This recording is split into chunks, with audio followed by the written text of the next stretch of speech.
كلمتين وبس.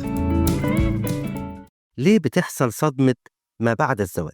بسبب الفرق الكبير بين الأحلام الرومانسية اللي عايشين فيها قبل الجواز والواقع اللي بيصدمهم بعد كده. الأحلام دي غالبا بتتحطم قدام مسؤوليات الحياة، وفجأة المشاعر بتبرد ونبدأ نحس إن حياتنا اتغيرت تماما. طب إيه اللي اتغير بعد الزواج؟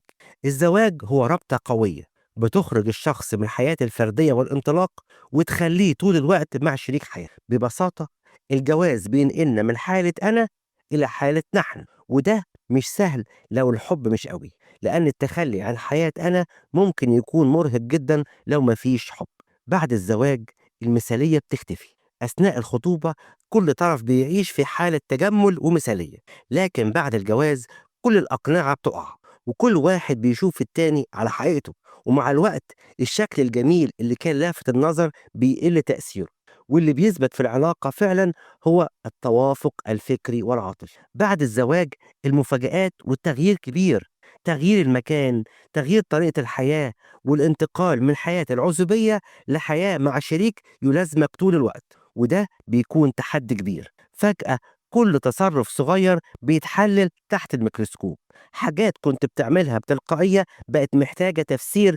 ومش بس كده، الجواز بيكشف جوانب خفية في شخصيتك ما كنتش تعرفها عن نفسك. بعد الزواج بنكتشف اختلاف النشأة والتربية.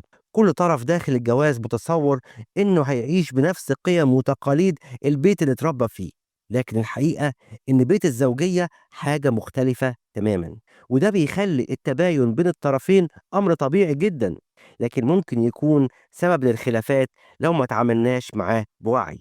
بعد الزواج بندرك إن الزواج مش بس رومانسية. ناس كتيرة بتتفاجئ إن الجواز مش مجرد علاقة حالمة كلها حب ورومانسية، ده فيها مسؤوليات كتير من تنظيف وطبخ وغسيل وشراء طلبات البيت وسداد الفواتير.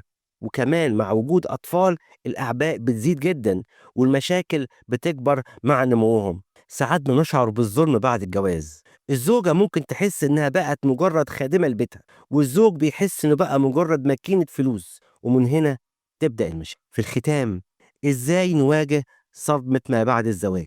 لازم كل طرف يكون مستعد للتعامل مع الاختلافات. محتاجين نبني علاقة على تفاهم وحب حقيقي مش بس على المظاهر، ودايما نفتكر إن الزواج شراكة، وإننا بنكمل بعض مش بنتنافس مع بعض. كلمتين وبس. إعداد وتقديم صموئيل القمص، ماجستير مشورة من جامعة هولي صوفيا.